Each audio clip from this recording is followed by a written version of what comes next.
WP Jai Hind, dear aspirants, welcome to the route of success. WP Constable and Lady Constable Recruitment 2024 এর final merit কবে প্রকাশ হতে পারে?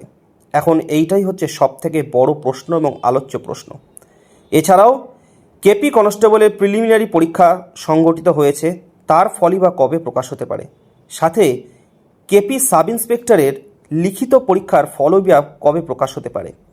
এই সমস্ত একাধিক পরীক্ষার ফল West Bengal police recruitment board কবে প্রকাশ করতে পারে, তার জন্য অধীর আগ্রহে অপেক্ষা করছে আমাদের রাজ্যের হাজার হাজার পরীক্ষার্থী। বিশেষ করে ডব্লিউপি কনস্টেবল অ্যান্ড লেডি কনস্টেবলের রিক্রুটমেন্ট 2024 ফাইনাল মেরিট কবে প্রকাশ হতে পারে, সেইটার জন্য অধীর আগ্রহে তোমরা সকলেই অপেক্ষা করছো, সেটা আমরা জানি। 2024 সালের মার্চ মাসে ফর্ম ফিল আপ হওয়ার পরে দীর্ঘ সময় স্তব্ধ থাকার পরে গত বছর 2025 সালের সেপ্টেম্বর অক্টোবর মাস থেকে শুরু হয় এই রিক্রুটমেন্ট প্রসেস। অত্যন্ত দ্রুত গতিতে এই রিক্রুটমেন্ট প্রসেস করায় আমাদের রাজ্যে পিআরবি বোর্ড। কিন্তু ফাইনাল মেরিট সমস্ত প্রসিডিওর কমপ্লিট হওয়ার পরে ফাইনাল মেরিট এখন কবে প্রকাশ হতে পারে, সেটাই এখন সবথেকে বড় প্রশ্ন এবং আলোচ্য বিষয়। দেখো, তোমরা একাধিক জায়গা থেকে কিন্তু বিভিন্ন খবর তোমরা পাচ্ছ। আমি কিন্তু যতটা জানি, যতটা জেনুইন খবর না যাচাই করে কিন্তু আমি কোনো কিছু আপডেট তোমাদেরকে বলার চেষ্টা করি না। তোমাদেরকে বিভ্রান্তি করার কোনো মানসিকতা বা উদ্দেশ্য আমার নেই। আর আমি এই চ্যানেলে শুধুমাত্র আপডেট দিয়ে যাই তা নয়, আমি তোমাদের ইন্টারভিউ বিভিন্ন একাধিক ক্লাস দিয়েছি, বিভিন্ন মক ইন্টারভিউ তোমাদের নেওয়ার চেষ্টা করেছি, যেটা কিন্তু সম্পূর্ণ ফ্রিতে কিন্তু আমি প্রোভাইড করেছি। এছাড়াও আমি তোমাদের ডিআইবি ভেরিফিকেশান প্রসেস, এছাড়াও আমি বলেছি মেডিকেল, তাছাড়াও আমি যত দিক থেকে তোমাদের সাহায্য করা যায়, তোমাদের সব দিক থেকেই তোমাদের সাহায্য করে তোমাদের পাশে থাকার চেষ্টা আমি করব। এখন তোমরা বলছিলে যে কোর্টে স্টে অর্ডার। আমি কিন্তু বারবার বলেছিলাম যে এটা কিন্তু কোনো বিশ্বাসযোগ্য খবর নয় বা এই খবরে কোনো ভিত্তি নেই। আমাদের রাজ্যের মহামান্য হাইকোর্ট থেকে কোনো রকম কিন্তু রেজাল্ট প্রকাশের ওপরে স্টে অর্ডার কিন্তু দেওয়া হয়নি। হ্যাঁ, কেস চলছে, তার মধ্যে হাইট মেজারমেন্টের যে কেসটি সেটা সম্পূর্ণভাবে খারিজ হয়ে গেছে বোর্ডের আদালত থেকে। এছাড়াও সিভিক হোমগার্ডদের একটি কেস গত 20 তারিখে সেটি দাখিল হয়েছে, যার হিয়ারিং নেক্সট অর্থাৎ পরবর্তী শুনানির দিন ধার্য করা হয়েছে কিন্তু মার্চ মাসের 5 তারিখে। তবু বলছি যে রেজাল্ট প্রকাশের ওপর কিন্তু কোনো রকম কোনো স্টে অর্ডার বা স্থগিতাদেশ কিন্তু দেওয়া হয়নি আমাদের পশ্চিমবঙ্গের পুলিশ রিক্রুটমেন্ট বোর্ড থেকে। অর্থাৎ পশ্চিমবঙ্গ পুলিশ রিক্রুটমেন্ট বোর্ড যদি মনে করে রেজাল্ট কিন্তু প্রকাশ হতে পারে, তাই ভোটের আগে যে রেজাল্ট প্রকাশ হবে না এই বিষয়ে কিন্তু কোনো নিশ্চয়তা নেই। আমি আবার বলছি, ভোটের আগে যে রেজাল্ট প্রকাশ হবে না এই বিষয়ে কিন্তু কোনো কিন্তু বিবৃতি কিন্তু জারি হয়নি, অর্থাৎ রেজাল্ট কিন্তু প্রকাশ হতেও পারে। এখন আমাদের রাজ্যে আগামী মাস থেকে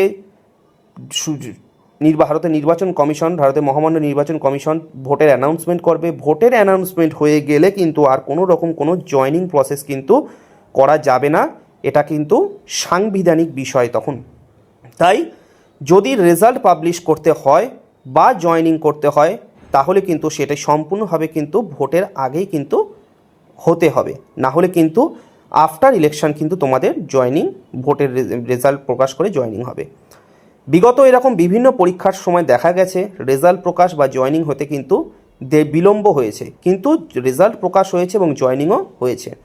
2023 সালে যখন 2020 সালের যে ডব্লিউপি কনস্টেবলের যে রিক্রুটমেন্ট প্রসেসটি যেটা শুরু হয় 2023 সালে, যেটি সম্পূর্ণ হয়, রেজাল্ট প্রকাশ হয় 2023 সালে 19 এপ্রিল, সেইটিরও কিন্তু রেজাল্ট প্রকাশ হতে দীর্ঘ 9 মাস সময় কিন্তু লেগেছিল।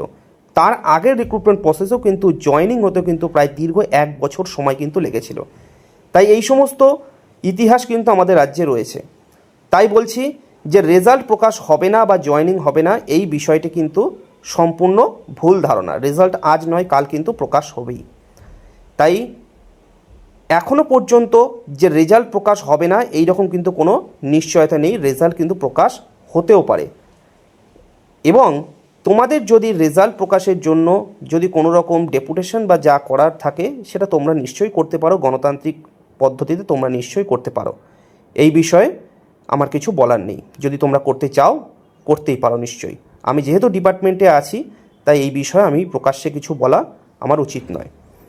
তাই বলছি যে চিন্তা তো অবশ্যই রেজাল্ট প্রকাশ না হলে বা মেরিট লিস্টে আদৌ নামটা থাকবে কি না সেই চিন্তায় কি হয়, সেই দিনটা আমরাও পেরিয়ে এসেছি, যেহেতু এই মনের অবস্থাটা আমরাও বুঝতে পারি। তাই সকলকে বলছি ধৈর্য ধরো, এবং তোমাদের যদি কিছু করার থাকে, বিআরবির কাছে যদি কোনো আবেদন করার থাকে, সেই আবেদন তোমরা অবশ্যই গণতান্ত্রিক পদ্ধতিতে করতে পারো। ব্যাস এইটুকুই বলার ছিল। পরবর্তীতে যদি কিছু জানতে পারি আমি নিশ্চয়ই বলবো। এছাড়াও মেডিকেল প্রসেস এবং তোমাদের ডিআইবি ভেরিফিকেশান আমি বলেছি। এছাড়াও ট্রেনিং সেন্টারে তোমরা কবে কোথায় কোথায় ট্রেনিং হতে পারে তোমাদের হয় সাধারণত, সেই সমস্ত বিষয় আমি দ্রুত বলার চেষ্টা করব। এবং কলকাতা পুলিশের কনস্টেবলের রেজাল্ট প্রকাশের পর সেই বিষয়ে তোমাদের মাঠের টিপস এবং ইন্টারভিউ, বিভিন্ন ক্লাস প্রোভাইড করা, সেই বিষয়ে আমি তোমাদের সকলের পাশে থাকবো। দ্য রুট অফ সাকসেস তোমাদের পাশে সব অবশ্যই থাকবে। তাই যারা এই পরীক্ষায় সফল হতে পারবে না, একদমই ভেঙে পড়বে না। সামনে কলকাতা পুলিশের কনস্টেবলটাকে কিন্তু পাখির চোখ করে তোমাদের এগোতে হবে। জয় হিন্দ সকলকে।